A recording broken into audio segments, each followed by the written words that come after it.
తాకట్లో ఉన్న మీ బంగారాన్ని విడిపించి ఆ రోజు ఆన్లైన్ రేటుకి కొంటాం. Sharma gold company. నమస్కారం, సుమన్ టీవీకి స్వాగతం. ఈ 2025 ఫిబ్రవరి మాసం గ్రహాల సంచారం ప్రకారం ఏ రాశుల వారికి ఎలాంటి ఫలితాలు వెలువడనున్నాయి, అలాగే ఎటువంటి పరిహారాన్ని పాటించుకోవాలి, ఈ అంశాలను తెలియజేసేందుకు మనతో పాటు ఉన్నారు ప్రముఖ జ్యోతిష్య రత్న జ్యోతిష్య చక్ర వైభవ నిపుణ డాక్టర్ రాళ్లపల్లి రవికుమార్ గారు.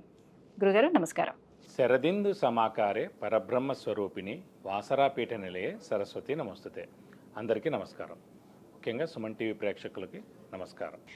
గురుగారు, ముందుగా ద్వాదశ రాశుల వారికి ఎలా ఉండబోతుందో తెలుసుకునే ముందు ఈ నవగ్రహాలు సంచారం ఎలా ఉంది, ఎలాంటి ఫలితాలను ఇస్తున్నాయో తెలియజేస్తారా? ఫిబ్రవరి 2025 మాస ఫలితాల్లో నవగ్రహాలు ద్వాదశ రాశుల్లో ఎక్కడున్నాయో ఇప్పుడు తెలుసుకుందాం. ముందుగా రవి వచ్చేసి మనకి కుంభరాశిలో ఉంటారు. అలాగే కుజుడు వచ్చి మనకి మిథున రాశిలో ఉన్నారు. అలాగే రాహు మనకి మీనరాశిలో ఉన్నారు. అలాగే గురువు మనకి వృషభ రాశిలో ఉన్నారు. శని స్వస్థానమైన మనకి కుంభరాశిలో ఉన్నారు. అలాగే బుధుడు వచ్చి మనకి అదే కుంభరాశిలో ఉన్నారు. కేతు మనకి కన్యారాశిలో ఉన్నారు. ఇంకా ఆఖరిగా శుక్రుడు మటుకు ఉచ్చస్థానంలో ఉన్నారు. శుక్రుడు కూడా ఒక 2-3 నెలల దాకా మనకి ఉచ్చస్థానంలో ఉంటారు. ముఖ్యంగా మొన్నటిదాకా మనం చెప్పుకున్నాం 27 అక్టోబర్ నుంచి ఫిబ్రవరి 21 వరకు కుజుడు నీచ స్థానంలో ఉండడం వల్లనే యాక్సిడెంట్లు జరగడం, ఈ ఫైర్ యాక్సిడెంట్స్ జరగడం, విపరీతమైన మేజర్ యాక్సిడెంట్స్ అన్ని రోడ్ల మీద కానీ అవి కానీ జరగడం, చాలామంది చనిపోవడం లాంటివన్నీ కూడా జరిగాయి. సో దేవుడి దేవల ఆ కర్కాటక రాశి నుంచి కుజుడు నీచత్వం అనేది 21 జనవరితో వెళ్ళిపోయిందండి. సో ముఖ్యంగా కర్కాటక రాశి వారికి, సింహరాశి వారికి, మీన రాశి వారికి ఈ 3 రాశులకి యోగకారకుడైన కుజుడు నీచలో ఉన్నాడు కాబట్టి డబ్బు ఖర్చు, హెల్త్ ప్రాబ్లం, మాట పడటం ఇలాంటివన్నీ కూడా జరిగాయి. దేవుడిదలు అవన్నీ కూడా ఇప్పుడు తొలగిపోయినమని చెప్పుకోవచ్చు.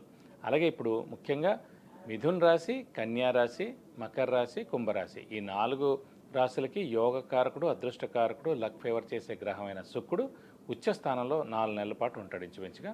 సో మనకి ఫిబ్రవరి 1 నుంచి. కాబట్టి వీళ్ళందరూ కూడా విపరీతంగా అన్ని విధాలు కూడా బాగా కలిసి వస్తుందని చెప్పుకోవచ్చు. ఇవ్వండి ద్వాదశ రాశుల్లో నవగ్రహాలు ఈ స్థానాల్లో ఉన్నాయి.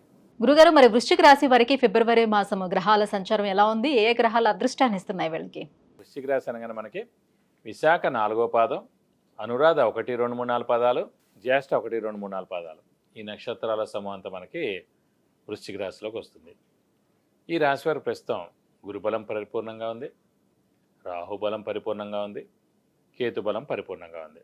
ఒక అర్ధాష్టమ శని ఒక్కటే నడుస్తుంది. అంటే 4th హౌస్ 4వ స్థానంలో శని ఉండడం చేత ఈ అర్ధాష్టమ శని వలన ఎక్కువ ఏం ఇబ్బంది ఉండదు. ఎందుకంటే మ్యాక్సిమం అన్ని 2.5 ఇయర్స్లో మనకి 2 ఏళ్ల 4 నెలలు అయిపోయింది. ఇప్పటికి ఇంకా ఫిబ్రవరి, మార్చి 2 నెలలు మిగిలింది. 31 మార్చ్ 2025 తోటి అర్ధాష్టమ శని కూడా వృశ్చిక రాశి వాడికి వెళ్ళిపోతుంది. సో వెళ్ళిపోతూ మేలే చేస్తారు కానీ నష్టం ఏం చేయడం.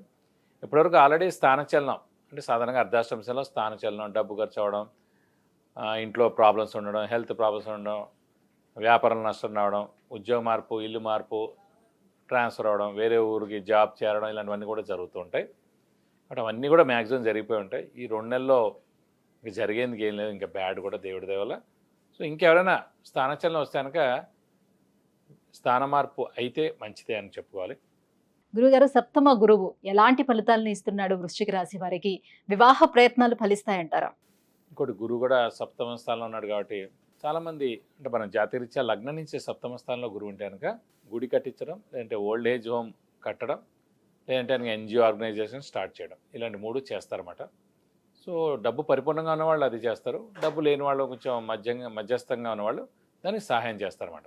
సో ప్రస్తుతం గోచారీత్యా వృశ్చిక రాశి వారికి సప్తమ స్థానంలో గురువు ప్రవేశించాడు కాబట్టి ఈ మే దాకా అక్కడే ఉంటాడు కాబట్టి ఈ మే లోపల మీరు గుడి కట్టించడం, లేదంటే దానికి హెల్ప్ చేయడం, లేకపోతే ఎన్జిఓ ఆర్గనైజేషన్ స్టార్ట్ చేయడం, లేదంటే దానికి హెల్ప్ చేయడం, లేకపోతే డొనేషన్స్ ఇవ్వడం, లేకపోతే ఓల్డ్ ఏజ్ హోమ్కి డొనేషన్స్ కానీ లేదైనా కడితే కనుక ఎవరైనా దానికి హెల్ప్ చేయడం ఇలాంటివన్నీ కూడా జరిగేందుకు అవకాశాలు ఉన్నాయి. తీర్థయాత్రలు చేస్తారు, దైవ దర్శనం చేసుకుంటారు, గురువు యొక్క దర్శనం చేసుకుంటారు, గురువు యొక్క బ్లెస్సింగ్స్ పొందుతారు, ఆధ్యాత్మిక చింతన పెరుగుతుంది.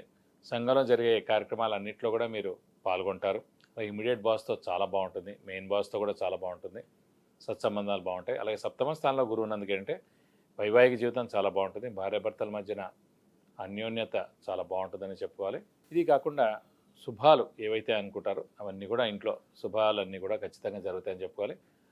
వెహికల్ కూడా కొనేందుకు అవకాశం ఉంది, అలాగే గోల్డ్ కూడా కొనేందుకు అవకాశం ఉంది, అలాగే ఇంట్లో కొత్త వస్తువు కూడా కొనేందుకు అవకాశం ఉందని చెప్పుకోవాలి. సో అర్ధాష్టమ శని ఎఫెక్ట్ మటుకు చాలా తక్కువగానే ఉందని దాని గురించి ఎక్కువ మనం ఇబ్బంది పడక్కలేదు, బాధపడక్కలేదు. సో అర్ధాష్టమ శని 2 నెలల్లో వెళ్ళిపోతుంది. అది వెళ్ళిపోతే కనుక పంచమ స్థానంలో శని ఉంటాడు కాబట్టి ఇంకా కంటిన్యూస్గా మీకు బాగానే ఉంటుందని చెప్పుకోవాలి. ఇంకా ఈ సప్తమ స్థానంలో గురువు ఉండడం చేతే మనం ఏదైనా అనుకున్న పనులన్నీ కూడా తప్పకుండా నెరవేరితే, ముఖ్యంగా నిరుద్యోగులకు ఉద్యోగం రావడం, ఉద్యోగస్తులకు ప్రమోషన్స్ రావడం, అలాగే ఉద్యోగస్తులకు మంచి నేమ్ అండ్ ఫేమ్, బాస్ నుంచి మన్నన, ఫారిన్ టూర్ కానీ, విజిట్స్ కానీ, అసైన్మెంట్స్ కానీ, ఫారిన్ ఎవరైనా ట్రై చేస్తున్నా కూడా ఇది సమయం చెప్పుకోవాలి. గురుబలం పరిపూర్ణంగా ఉంది. అర్ధాష్టమ శని నడుస్తున్నా కూడా స్థానచలనం చేయిస్తుంది కాబట్టి మీరు గట్టిగా ప్రయత్నిస్తే ఫారిన్ వెళ్ళేందుకు అవకాశాలు కూడా చాలా ఎక్కువగా ఉన్నాయి. మరి సంతాన ప్రయత్నాలు ఫలించే అవకాశం ఎంతవరకు ఉంది వీళ్ళకి? వివాహం అయ్యేందుకు అవకాశాలు 100% ఉన్నాయి. ఎందుకంటే వివాహం చూసినప్పుడు మనం జాతకరీత్యా లగ్నం నుంచి సప్తమ స్థానాన్ని చూస్తాం. సప్తమ స్థానం బట్టి మనం భర్త లేదా భార్య ఎలాంటి వాళ్ళు వస్తారు ఇవన్నీ కూడా తెలుస్తాయి. అలాగే మనకి ప్రస్తుతం వృశ్చిక రాశి వారికి సప్తమ స్థానంలోనే గురువు ఉన్నాడు. గురువే వివాహానికి కారకుడు. వివాహం ఇవన్నీ కూడా శుభ ఏవైనా జరిగినా కూడా అన్నీ కూడా గురువే కారకుడు అవుతారన్నమాట. అలాంటి గురువే సప్తమ స్థానం ఉన్నాడు కాబట్టి ఖచ్చితంగా అవివాహితులు ఎవరైతే ఉన్నారో వారందరికీ కూడా వివాహానికి అవకాశాలు 100% ఉన్నాయి. ఇక సంతానం కలిగేందుకు అవకాశాలు కూడా 100% ఉన్నాయి. సంతాన కారకుడు కూడా గురువే అండి. సో అలాంటి గురువు సంతానాన్ని ఇస్తాడు కాబట్టి గురువే సప్తమ స్థానంలో పరిపూర్ణమైన దైవబలం, దైవానుగ్రహం కలిగి, గురుబలం కలిగి ఉన్నాడు కాబట్టి అనుకుంటే కనుక ఈ సంవత్సరం మనం అనుకుంటున్నాం సంతానం కోసం అని అనుకుంటే కనుక ఖచ్చితంగా సంతానం కలిగేందుకు అవకాశాలు 100% ఉన్నాయి. గురుగారు, వీళ్ళకి అర్ధాష్టమ శని ఉంది. మరి ఎటువంటి పరిహారాలను పాటించుకుంటే వీళ్ళకి మరింత యోగ్యదాయకంగా ఉండబోతుంది? మిగతా గ్రహాలన్నీ బాగానే ఉన్నాయండి. కాబట్టి మనం చేసుకోవాల్సిన ఏంటంటే ముఖ్యంగా శని ఒక్కడే ప్రస్తుతం అర్ధాష్టమ శని నడుస్తాం కాబట్టి ఈ అర్ధాష్టమ శని వెళ్ళిపోయేదాకా అంటే మార్చి 37 దాకా మటుకు ప్రతి శనివారం వీలవుతే కనుక ఉపవాసం అంటే చాలా మంచిది. అలా వీలవుతే కనుక శివుడు టెంపుల్కి వెళ్ళి 41 ప్రదక్షిణాలు సోమవారం రోజు చేస్తే మంచిది. ఆంజనేయ స్వామి టెంపుల్కి మంగళవారం, శనివారం వెళ్ళి 41 ప్రదక్షిణాలు చేస్తే కనుక మీకు అన్ని విధాలా మంచి చేకూరుతుంది. విద్య, ఉద్యోగం, విదేశీయానం, వివాహం, వాహనం, గృహం, ఇలా అన్ని విషయాల గురించి తెలుసుకోవాలంటే కింద స్క్రోల్ అవుతున్నటువంటి నెంబర్లకి కాల్ చేసి గురుగారు అపాయింట్మెంట్ పొందవచ్చు. గురుగారు, వృశ్చిక రాశి వారికి ఫిబ్రవరి మాసం ఎలా ఉండబోతుంది, ఎలాంటి పరిహారాలని పాటించుకోవాలి, ఏ దైవారాధన చేసుకోవాలి, ఈ అంశాలన్నీ కూడా తెలియజేసినందుకు ధన్యవాదాలండి.